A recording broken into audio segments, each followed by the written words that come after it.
देख रहे हैं फ्यूचर भारत न्यूज, सच सबसे आगे। दोनों को जिस विधान पार्षद के पास कटिहार में काम करने का कोई विजन नहीं है, सिर्फ कॉपी पेस्ट। हमारा 3 महीना पहले का गारंटी कार्ड को उसने घोषणा पत्र किया, वो जो चुनावी घोषणा पत्र है जनता को गुमराह करने का, जनता को मूर्ख बनाने का। एक बार फिर ठगो और फिर सत्ता हासिल करो। एमएलसी भी है, एमपी भी है, एमएलए भी बनेंगे, मेयर भी बनेंगे, सारा संस्था का अध्यक्ष भी बनेंगे।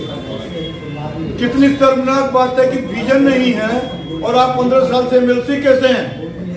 सवाल पत्रकारों को ये जरूर पूछना चाहिए कि तो 15 साल में कौन से विजन से आपने काम किया जो आज तक कुछ हुआ ही नहीं कटिहार था। ये विजन तो रितु अग्रवाल का है, केबीसी प्रत्याशी, मेयर प्रत्याशी रितु अग्रवाल का है, केबीसी परिवार का विजन है। तो ये विजन आपने कॉपी। विश्वास कीजिए, हम पूरे शहर का विकास करेंगे। कटिहार में कई आप लगातार कैंपेनिंग, क्या रिस्पांस मिला है? अच्छा ही रिस्पांस मिला है, सबके घर घर में सब अच्छा ही कहा है कि वोट देंगे। क्या उम्मीद है लोगों से? हाँ, अच्छी उम्मीद है, वो देंगे वोट।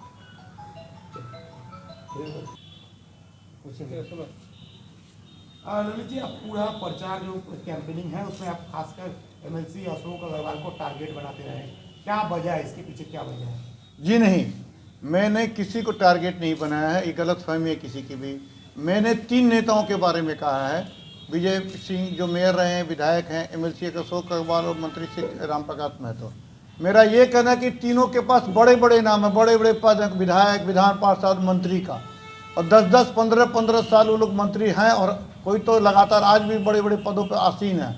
आज तक उनके दिमाग में कटिहार के विकास का प्लान क्यों नहीं आया? आज तक उन्होंने जनता के बारे में क्यों नहीं सोचा? तो जनता को तो ये बताना होगा, और जनता को बताने की अब शायद ज़रूरत नहीं है। जनता बखूबी समझ रही है कि वो नेता लोग ठगने आ रहे हैं, और हम जहाँ जहाँ कंपेनिंग में जा रहे हैं लोग दिल से गले लगा रहे हैं और कह रहे हैं कि आने दीजिए उनको, उनका पैसा भी ले लेंगे और वोट लेकिन आपको बेंच छाप में देंगे। और ये एक बात मैं क्लियर कर दूं, ये चुनाव हमारा नहीं है, केबीसी का भी नहीं है, रितु अग्रवाल या ललित अग्रवाल का भी नहीं है।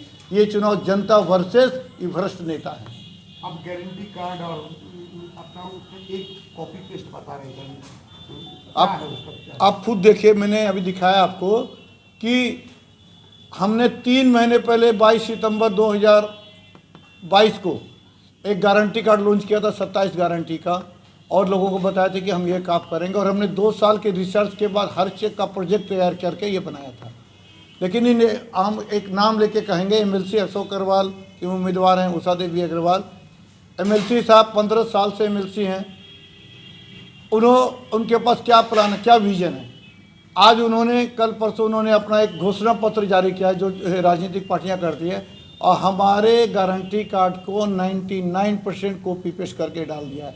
कुछ शब्दों को हेर फेर कर दिया, बाद बाकी डाल दिया।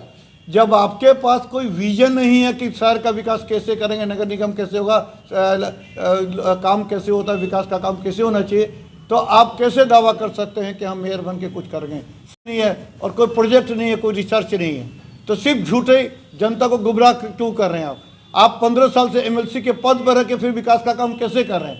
आप गुणवत्तापूर्ण सड़क बनाने की बात कर रहे हैं अपने घोषणा पत्र में। 15 साल से आपने एमएलसी फंड से गुणवत्तापूर्ण सड़क क्यों नहीं बनाई? क्यों आपकी सड़कें बनती है 6 महीने में टूट जाती है? क्यों नहीं? क्यों आप वेस्ट मैनेजमेंट की बात करते हैं, क्यों नहीं आज तक बन पाया कटिहार में? क्यों नहीं सफाई कर्मचारियों का स्थायी नौकरी नहीं पड़ पाई? तो ये गरीब जनता है, उनको गुमराह करने का काम क्यों कर रहे हैं? ये गुमराह करना भी जनता को सबसे बड़ा गुनाह है, और मैं ये कह रहा हूँ कि कॉपी पेस्ट करके उन्होंने जनता को गुमराह करने की कोशिश की है। लेकिन मैं जानता हूँ हमारी जनता दिल से बहुत मजबूत है, बहुत समझदार है, जागरूक है। इस बार किसी भी नेता के बहकावे में नहीं आने वाली हैं, और वो आगामी 28 दिसंबर को सिर्फ और सिर्फ अपने चुनाव चिन्ह, रितु अग्रवाल के चुनाव चिन्ह वेन छाप 13वें बटन पर का बटन दबाने वाली है। अब एक बात अभी बता रहे थे कि जब लोग द्वार द्वार तक जा रहे थे, लोग बता रहे थे कि पैसा उनका ले लेंगे लेकिन वोट आगे, तो क्या ये चुनाव में भी पैसा बट रहा है? इस तरह की बात आई है कहीं?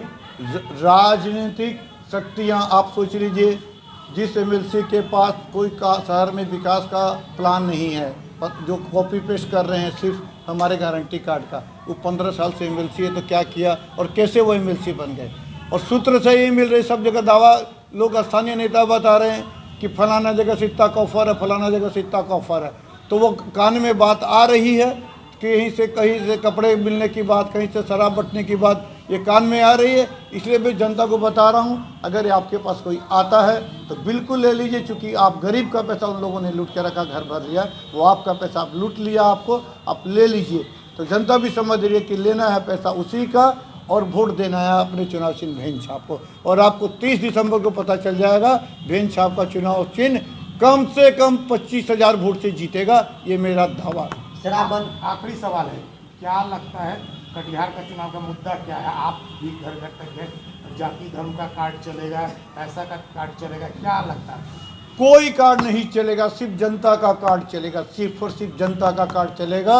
जनता अपना कार्ड चलाएगी इस बार। नेताओं का जाति धर्म का नौटंकी और पैसे की नौटंकी इस बार कहीं नहीं, धरती को छू भी नहीं जाएगी। शराबबंदी वाले जिले में आप शराब बंटने की बात बता रहे हैं, क्या कहते हैं? सुनने में खबर है, मैं कंफर्म नहीं, लेकिन स्थानीय लोग जो लोकल नेता वो बता रहे हैं कि फलाना से ये मिलने वाला है, ये मिला वो मिला, तो जनता समझती है, जनता खुद वहाँ विरोध कर देती है कि आने दीजिए। कल ही मैं एक जगह राजेंद्र ग्राम में गया था, एक महिला ही थी, खड़े होकर माइक पे बोलने लगी कि इस बार मेरे बोलने के कि उस बार आएंगे, उसका पैसा लेंगे, हक से लेंगे और वोट बैंक को छाप को देंगे। यह हालत हर जगह गांव-गांव में है। आपको यकीन नहीं होगा, जहां भी हम जा रहे हैं उनके हालात को देख के आंखें छलक जाती है। इतने गरीब, आप न्यू कॉलोनी के डोमपट्टी चले जाइए, मतलब आप रो पड़ेंगे। लोग कहते हैं कि दिल्ली बम्बई हम घूमते हो, गांव की खबर नहीं। आज पूरे देश, आज कटिहार शहर की हालत यही है। इन नेताओं को अपने गांव की खबर नहीं है, एसी चैम्बर में बैठ के खाली नौटंकी और पॉलिटिक्स कर